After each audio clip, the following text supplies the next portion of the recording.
But anyway, let's get into these Code 3 patch notes. Let's begin. This update focuses on adjustments to the multiplayer metagame following up on the release of Opal Scorpion in June.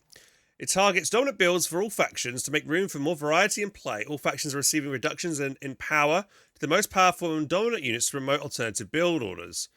This update includes several gameplay bug fixes and map improvements for Langres, Angerville, and Gabe's Gap.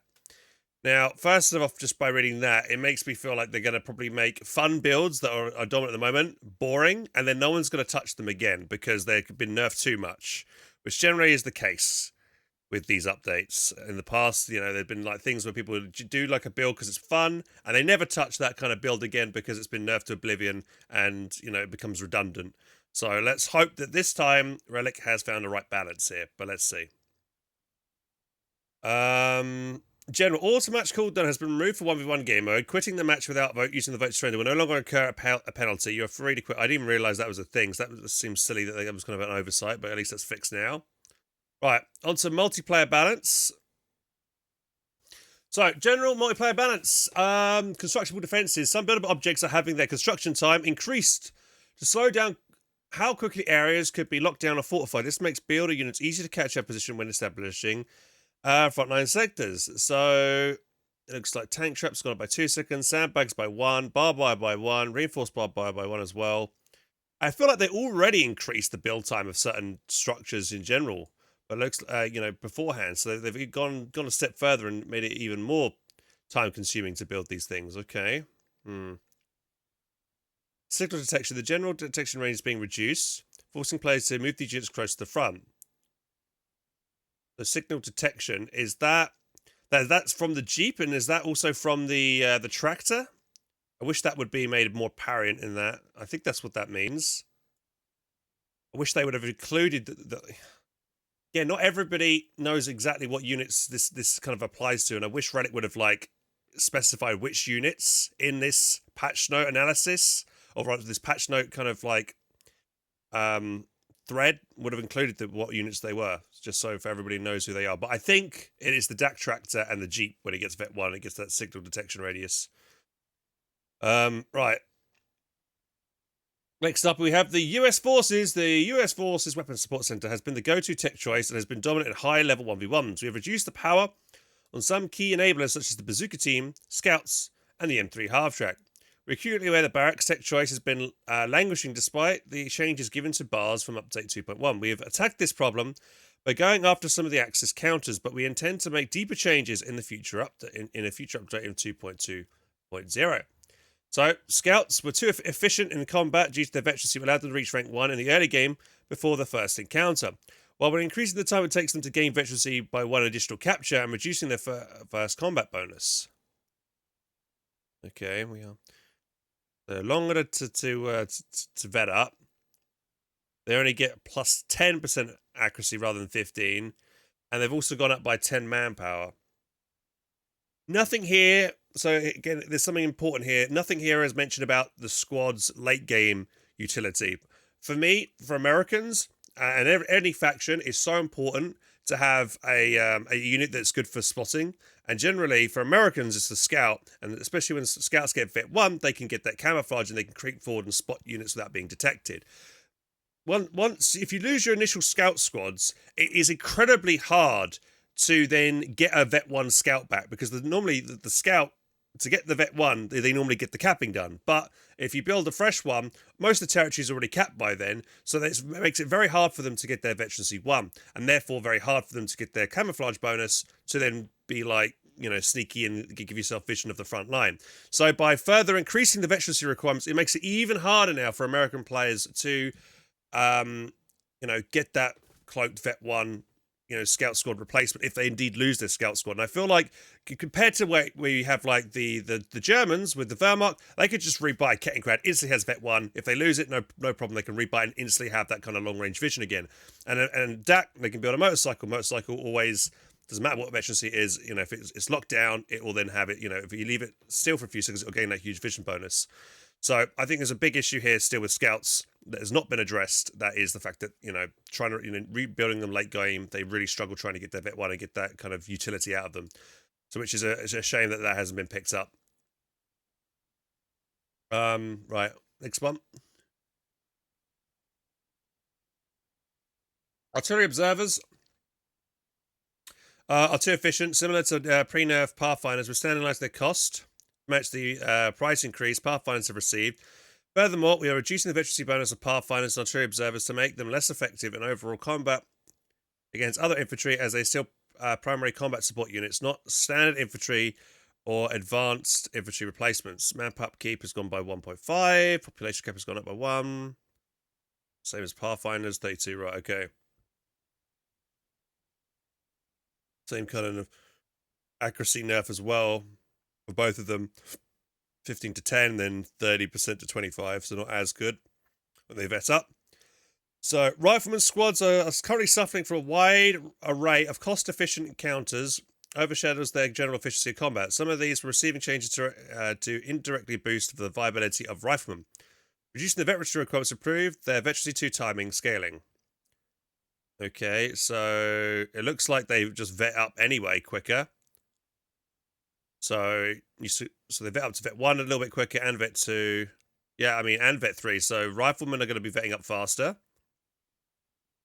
The Jeep and the Jeep veterancy requirements this year has been fixed. Previously, they were much higher than intended. Okay, so that's been vet 1 is still the same. But vet 2 and 3 are considerably reduced. Now to bazooka teams. Bazooka teams have been underperforming, being both highly effective against light vehicles early game and having strong scaling with powerful veterancy bonuses.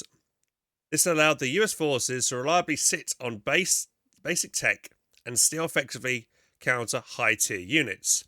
While increasing their veterancy requirements, slowing down their scaling and significantly increasing steady fire's delay before activates.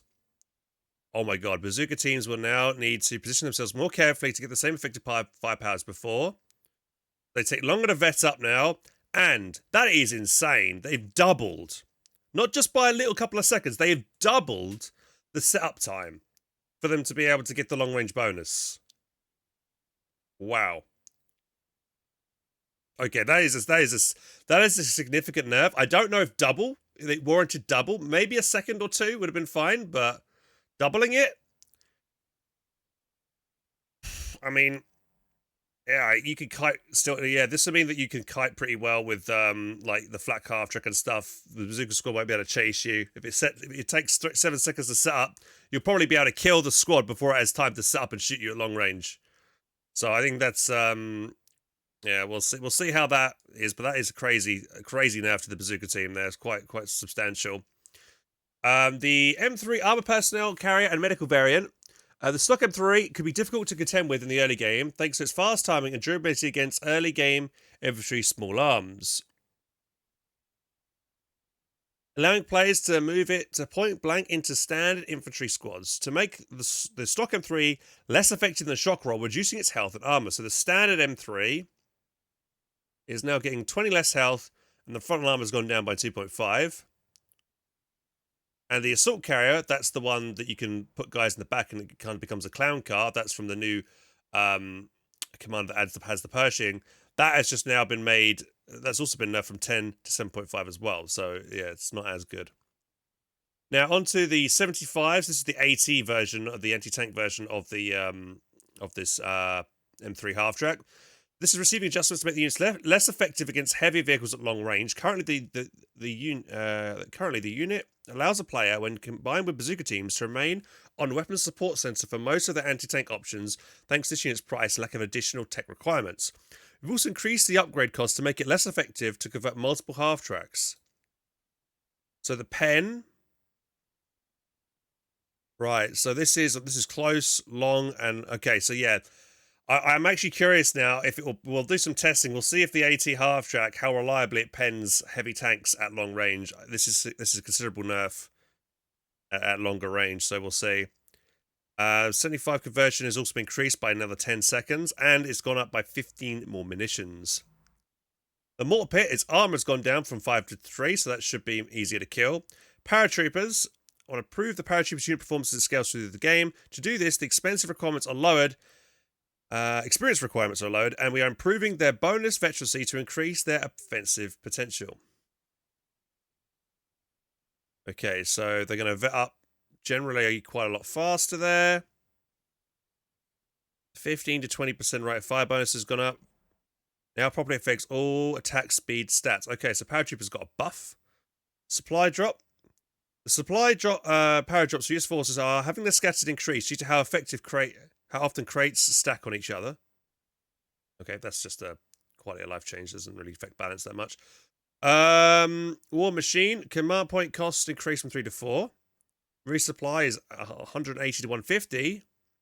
That's been nerfed, so you can utilize that. I think that's what the I think that gives you the machine gun and anti-tank drop with some like ammunition or fuel. I think that's that ability. And now the whiz bang. We are adjusting the projectile arc of the whiz bang to be lower, allowing it to get its rockets onto target faster. Now always fires in a low arc and rocket speed set to 60. Okay, so that is a buff to the whiz bang then. So whiz bang's rockets will hit faster. No mention here about changing the fact that the whiz bang can fire a normal barrage and then immediately, spend some munitions to fire its long range barrage. That's been, the whiz bang is tied to a specific commander, but I still think that's incredibly strong that it can fire 2 barrages in like straight succession.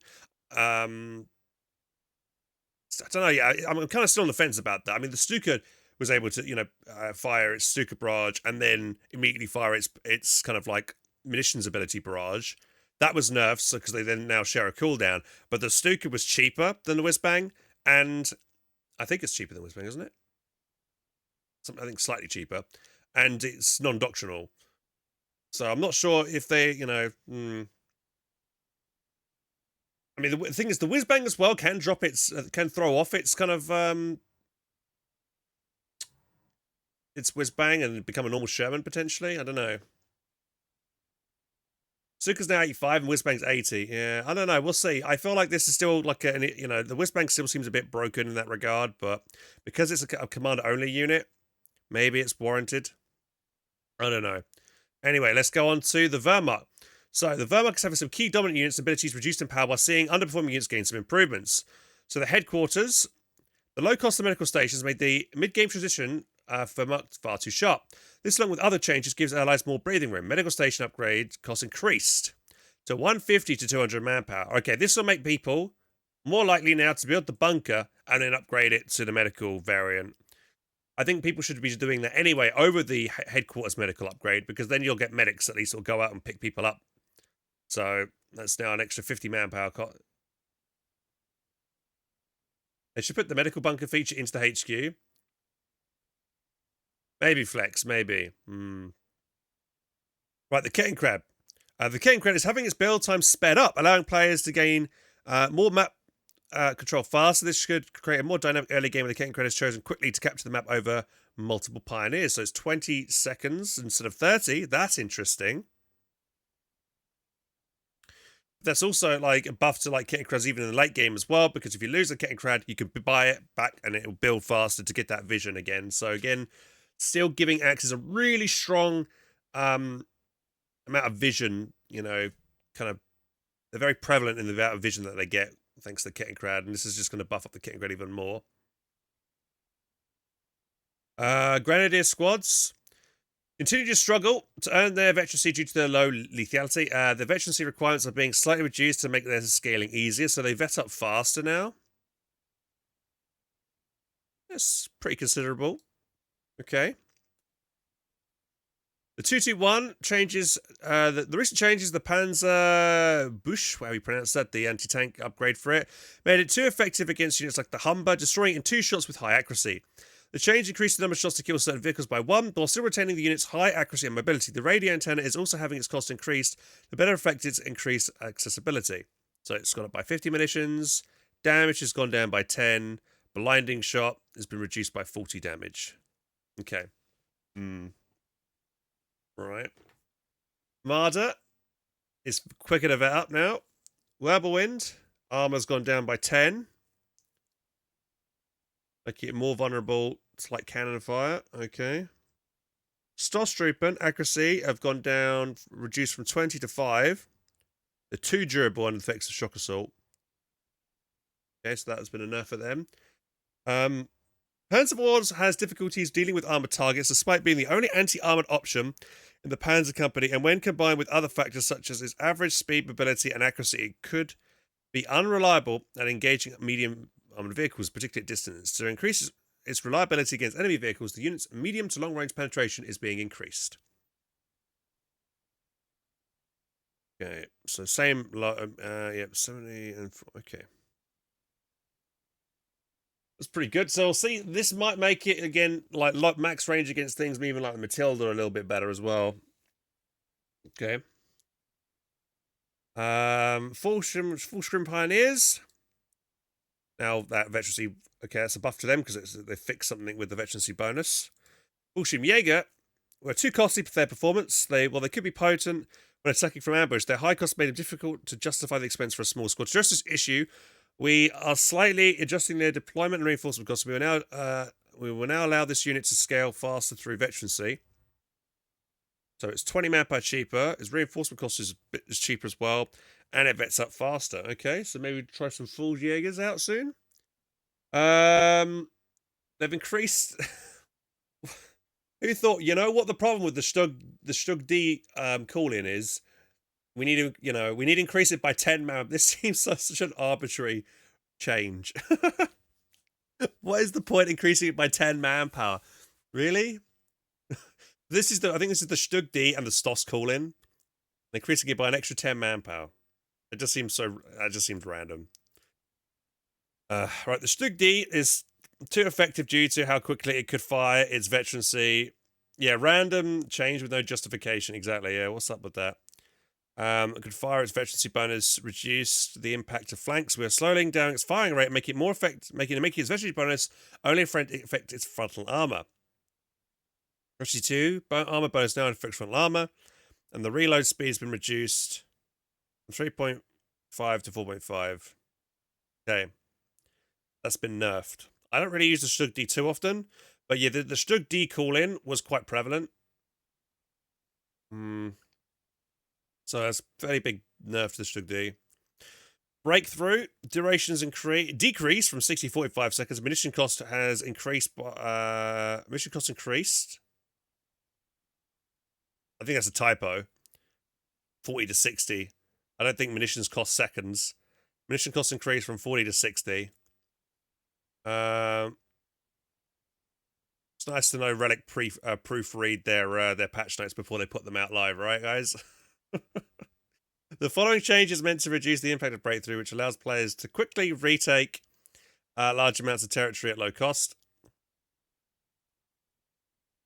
Okay. We use breakthrough that much anyway.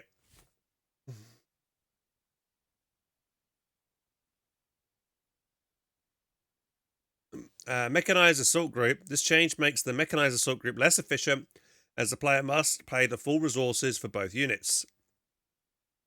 The cost reduction is not needed, as players could already bypass tech requirements with this ability. Cost increase from 520 20 fuel to 600 about 30 fuel. Okay, so that costs even more. Now to the Brits. Right. Redressing the wide disparity in effectiveness between 1v1s and team games for Canadian shock battle groups. Some additional changes being made to smooth out the early games. So the Dingo, here we go. So having its early game vision reduced to make aggressive action riskier, preventing it from easily seeing any positions before it engages. It will regain the vision bonus as it reaches veterancy. So it's gone down by 10 vision. It gets 5 vision back, and it gains the extra 5 vision back again. Wait, hang on. So it goes up to 45, in addition to its existing bonus, and then veterancy 3 and detection bonus increase from 5 to 10. So actually, it'll eventually gain 55 if that's correct. So actually, veterancy 3 will actually perform better, which I think is okay, because the Dingo, once it gets vet 3 in its late game, the Dingo's kind of almost redundant there. And so being a bit better on the vision means that you're less likely forced to get maybe the Stewart out for your vision.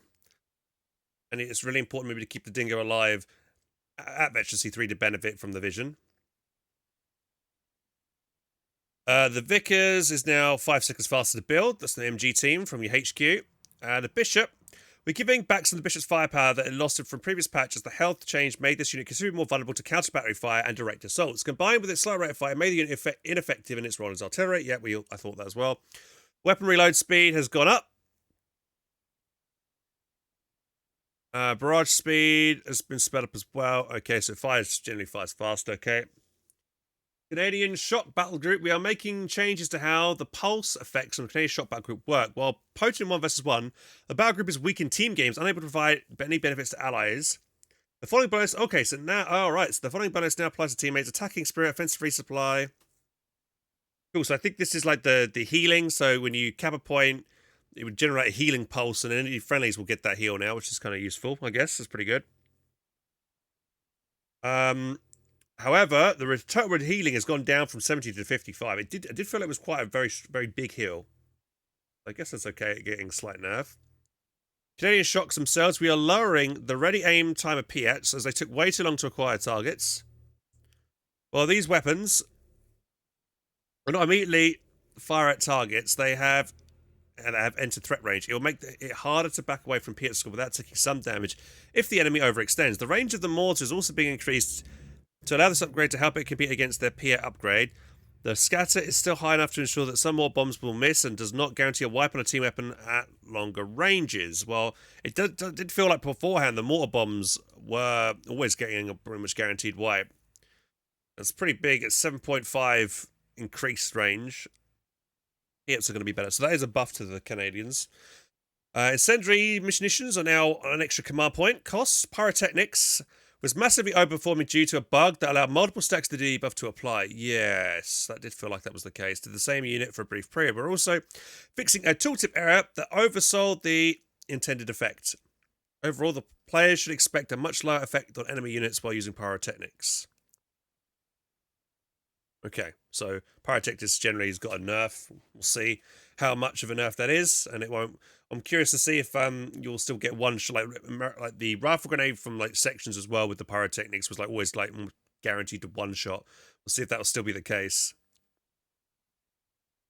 Right, on to DAC. Mechanized has been reduced by 5 fuel. The Mechanized is having its fuel cost to be a bit more attractive option against support elements, allowing units like the 8 Rad to hit the field sooner. Okay.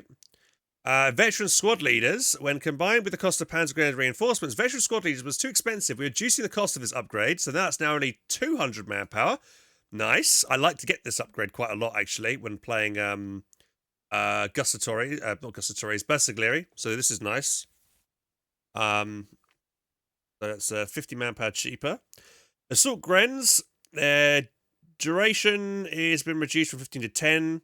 Far too oppressive in the early game, having both the duration to make a full charge, but also retaining the bonus long enough to consistently win over superior numbers. Okay, so that's been nerfed. The 250, the more half-trick was too durable to enemy fire when caught out of position, with significantly reducing its health to make the unit vulnerable to enemy fire, even with upgrades. So it's now is double, cut in half, more than that. Wow, that is a huge. That might get one shot. Like, will that get one shot now to like an anti-tank gun?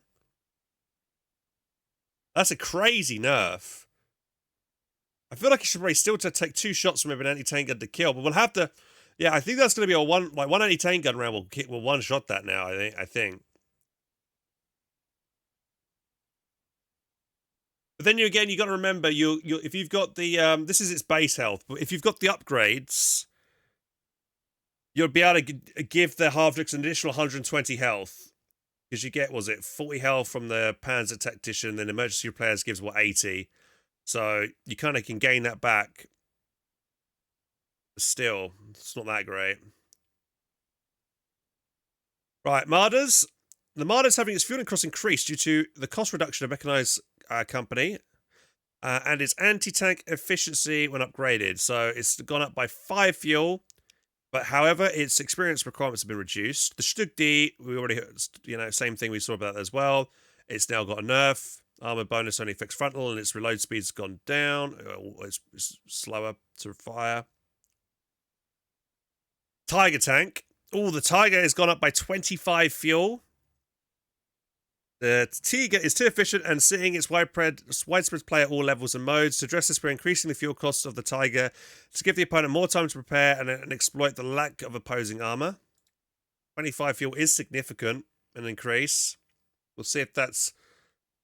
To be honest, on certain map, Gabe's Gap, that won't matter at all, because that is like tons of fuel on that map, but generally, yeah, we'll see how much of an impact that'll be. The Goliath now remains hidden for 4 seconds when leaving cover. Oh, that's... Ooh, hello. Oh, baby. Goliath, cheeky Goliath, creeping cheeky Goliath up from cover to cover now, maybe. Maybe it might be time to get some funky Goliaths. That could be cool. Transport depots. Now, manpower costs reduced from 200 to 150. Let me remind myself what that is again.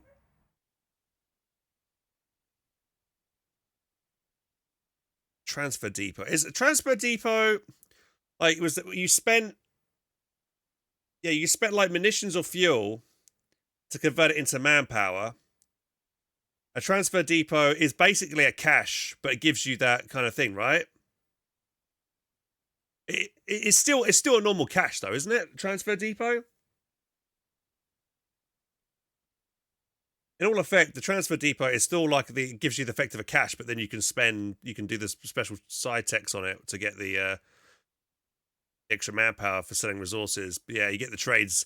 That's good. Okay, so this makes me want to now play espionage more because I already like transfer depot. Now the caches are an extra 50 manpower cheaper. It makes it even more appealing. Oh, here we go. Burst auxiliaries. No, not my beloved bursters. The burster's speed allows the Afrikakorps to gain rapid map control and set the pace of the game, allowing bursters to double up against a single squad before the opponent's second non-HQ. Yeah, I did think that was a bit of a imbalance issue. To give opponent more time to prepare. We are targeting the unit's initial speed, giving the opponent more time to bring up reinforcements and slow down how quickly the Afrikakorps can seize the map. Okay, passive. Okay, it's gone down by 10%. That's not a huge nerf. That's okay. I think that's Veteran C3, total speed unchanged. So what? When they get to Veteran C3, they get back up to 40%? Is that what that means?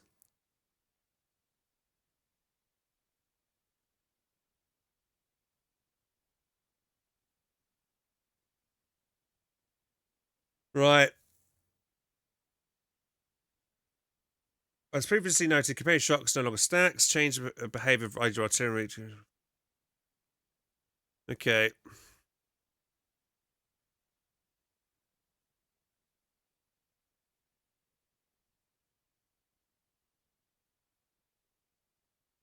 Okay, and that seems to be it. Nothing crazy in the update. A couple of things here and there. So what's the biggest takeaways? I would say bazookas. I think that's probably the biggest like standout change is bazookas having double the setup time now for the long range bazooka shots, which is huge. I think there was quite a lot of American nerfs in this.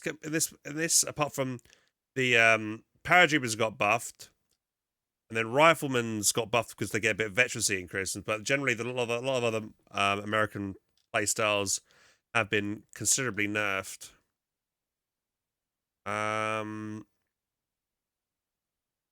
Ren's buff, Kitten buff, 221 nerfed. Hands 4 buffed. Full Jäger's buffed.